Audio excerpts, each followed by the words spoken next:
The one we are going to prove today is how to do a general controlled single qubit unitary. Remember the definition. This means apply U if, and this actually could be multi-qubit unitary, it doesn't matter. Apply U if all the control bits, which we'll call x1 through xn, are all equal to 1, and otherwise do nothing. So let's consider the following case, and you'll see the pattern, and we'll be able to state the theorem for yourself. I'm going to have 4 control bits, x1 through x4. And then let's have the target register for the unitary be some general k-qubit state. This is the first time I'm writing this notation, but you'll often see this. If I want to just represent a collection of qubits in a circuit, say k qubits, I'll put a slash over that wire and indicate that with k. So this is not a single qubit register. This is a k qubit register. K could be 1, but it also could be general. And I left some space here because we're going to use some ancilla qubits, some additional qubits that are going to help us do this. And in this case, I'll start with just 1 ancilla qubit, and then we'll see the pattern, and then you'll be able to figure out how many we'll need. So I want to do this operation U to psi if all of these bits are in the state 1. Remember, the Toffoli gate is a reversible version of some classical gate. Who could tell me what the Toffoli gate is a reversible version of? Classical gate that we know and love. CC naught, yeah. And so that will do something if this and this are true. So it's the AND gate, right? If I set this bit to be 0, then I'll get the AND of these 2 input bits as the output bit. Right? Does everyone see this? So that's why I'm going to start with the ancilla in the state 0. And I want to do something if x1 and x2 and x3 and x4 are all true. That's a lot. Let me just start with 2 of them. Let me start with if x1 and x2 are true. I'll start the ancilla in the 0 state.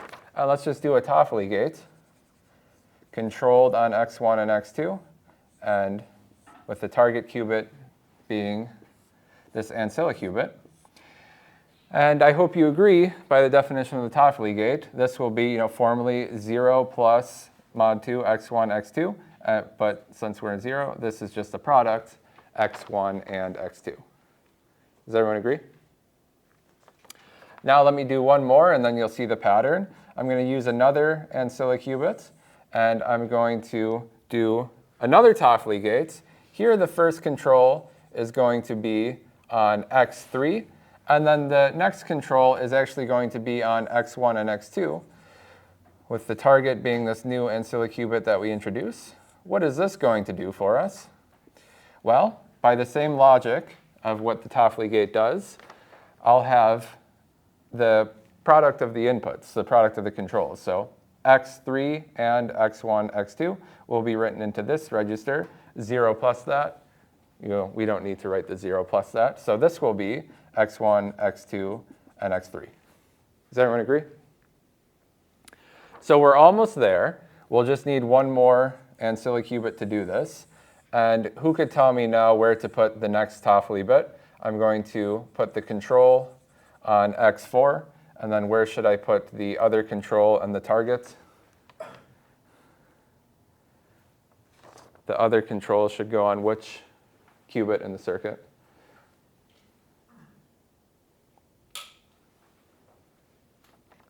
Yeah. The last, the one below that. This one? Yeah. This will be the target. That's what we'll want to write into. Yep. And then where's the control? Remember, we want x1 and x2 and x3 and x4. Here, the first control is giving us x4. The other 3 are in this ancilla. Yeah, exactly right. So we'll do the control on this one, target here. And then you agree at this point that I have x1, x2, x3, x4. Does everyone agree? Now it's easy to do the controlled U because I just have to control on this qubit. And recall from last time, we had a construction for doing a controlled U.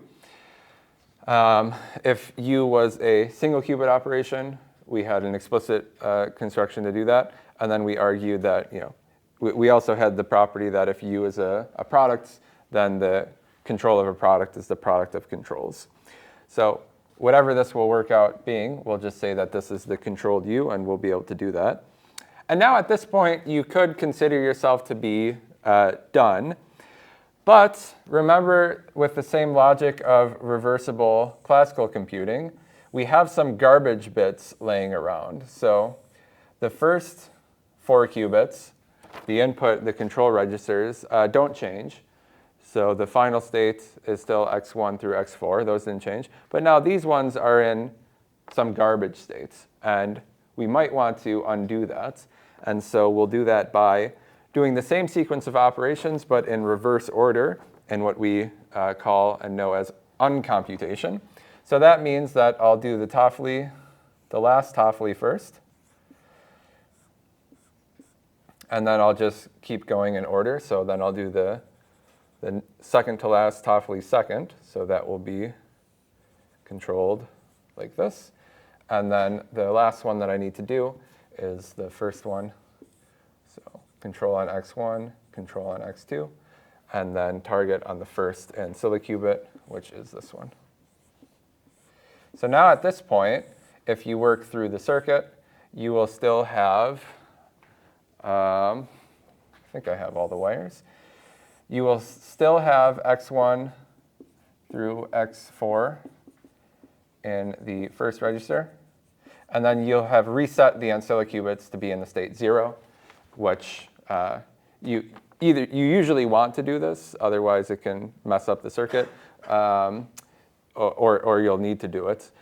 So we'll achieve that by doing this sequence of Toffolis in reverse order. Make sure you can show that this will undo the intermediate states of the ancilla registers. And then we have done the controlled U. So this is our theorem. We did it for an example, but you could see naturally how it generalizes. For any controlled n unitary, we can do a construction that works like this, using n-1 ancilla bits as intermediate working bits.